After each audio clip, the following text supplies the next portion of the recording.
Good morning, dear students. I hope you all are fit and healthy. So, dear students, now we are going to observe the anatomy of leaf. So, before discussing the internal structure of leaf, you should know that there are two types of leaf: dorsiventral leaf and isobilateral leaf. The dorsiventral leaf, it is found in dicot plant, and isobilateral leaf, it is observed in the monocot plant. Next, dorsiventral leaf means the leaf, it is arranged in the horizontal position and only one of the surface is exposed to sunlight. The surface which is exposed to sunlight is known as dorsal surface of leaf, whereas the other one is known as ventral surface. Next, if we consider isobilateral leaf, here the leaf is in vertical direction and both the surfaces, they will get equal amount of sunlight. So, due to unequal illumination in dorsiventral leaf, the internal structure is different in dorsiventral or dicot leaf as compared to the monocot leaf. So let us see here. This is the internal structure of the dorsiventral or dicot leaf. Here we need to study three main parts, that is epidermis, mesophyll and vascular bundle. So first thing we will study is the epidermis. The upper epidermis and the lower epidermis are present. Upper epidermis means the epidermis which is on the dorsal side, on the dorsal surface, and the lower epidermis is on the ventral surface. So this epidermis, it is single layer of parenchymatous cells. If we consider first upper epidermis, this is also known as adaxial epidermis. Upper epidermis is also known as adaxial epidermis and the lower epidermis is known as abaxial epidermis. And the important difference between upper and lower epidermis is that the upper epidermis is covered with the thick cuticle. However, the cuticle which is covering the lower epidermis is comparatively thinner. Then, next difference is that there is no stomata observed in the upper epidermis and numerous stomata are observed on the lower epidermis. And in between the upper epidermis and lower epidermis, there is a tissue that is known as mesophyll tissue. This mesophyll tissue contains parenchymatous cells, and this mesophyll tissue, it is divided into two parts further: palisade mesophyll and spongy mesophyll. Palisade mesophyll, it is present towards the upper side, towards the upper epidermis, and spongy mesophyll, it is present towards the lower epidermis, towards the ventral surface. Now let us see the cells here in the palisade mesophyll. So palisade term means compact arrangement of things. So this means the cells in the palisade mesophyll, here the cells will be compactly arranged, closely arranged, as you are observing here, and there is no intercellular space being observed. So palisade mesophyll, this contains closely spaced elongated cells and there is no intercellular space being observed.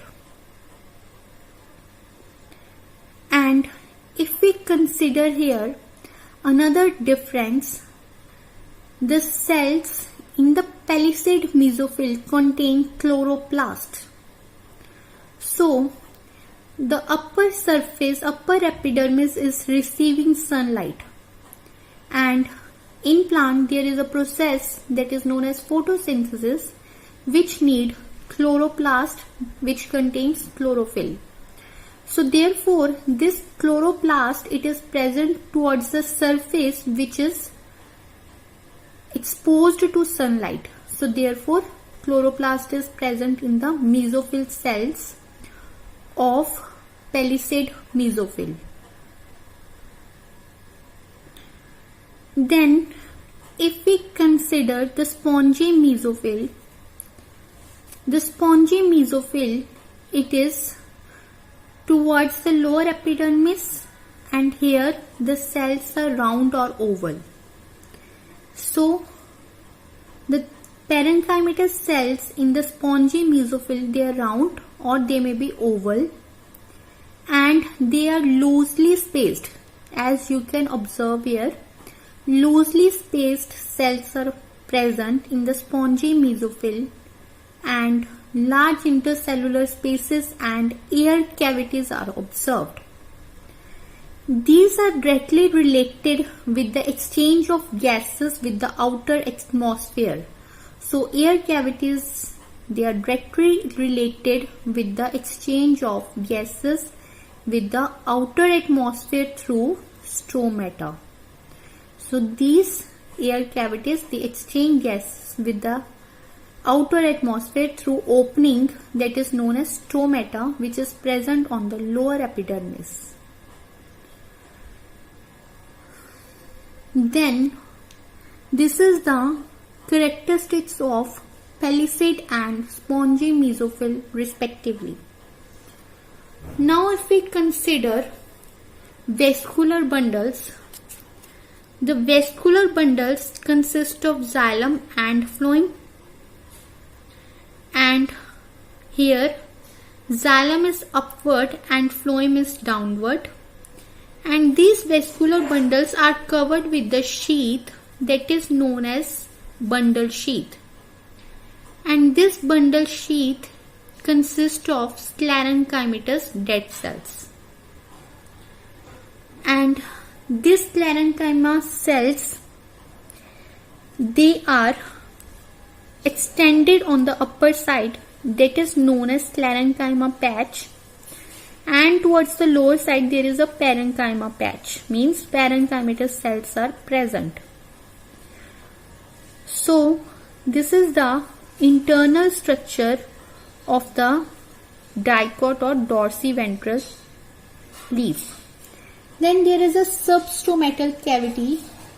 Substromatal cavity means this is the cavity next to stromata which will help in directly with the exchange of gases with the outer atmosphere. Then if we consider now internal structure of isobilateral leaf, since both the surfaces, they are getting equal amount of sunlight, so there is no differentiation of the mesophyll tissue into spongy and palisade mesophyll. Throughout the internal structure, you are observing there is parenchymatous cells, and here upper epidermis is basically considered as the surface which is towards the stem. If this is the stem and it is the leaf, and the surface of the leaf which is towards the stem, it is known as upper epidermis, and the other surface is known as lower epidermis. And again, upper epidermis consists of cells which are arranged in a single layer, and stomata are present on both the surfaces.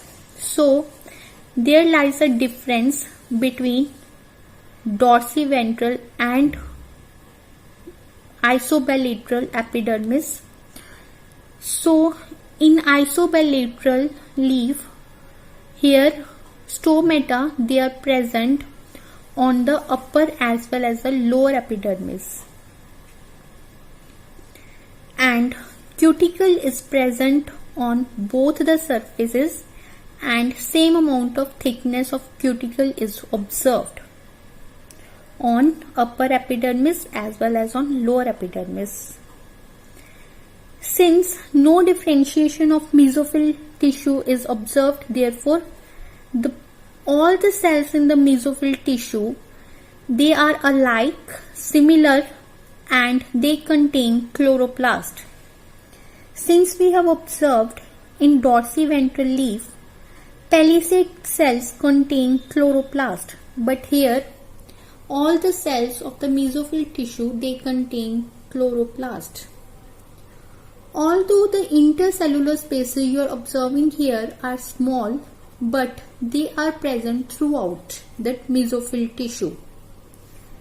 And next, if we consider the vascular bundle here, vascular bundle again consists of xylem and phloem, similarly in dorsiventral leaf. And the vascular bundles, phloem is on the upper side and xylem is on the lower side. Next thing, the vascular bundle is again surrounded by a sheath of sclerenchyma that is known as bundle sheath.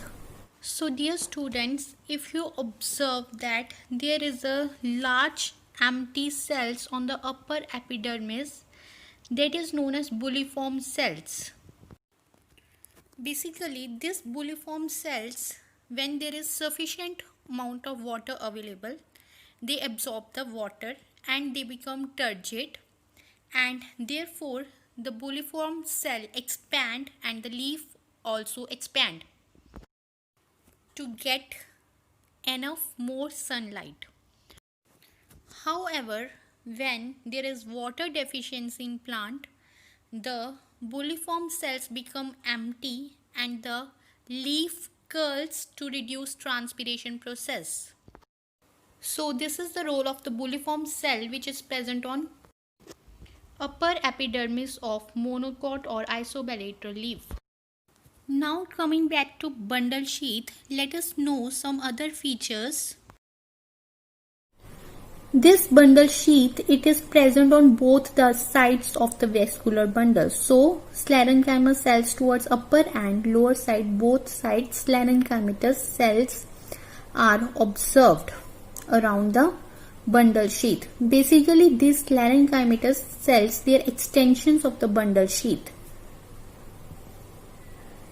So this is the internal structure of the monocot leaf. So this is all for today. Take care everyone.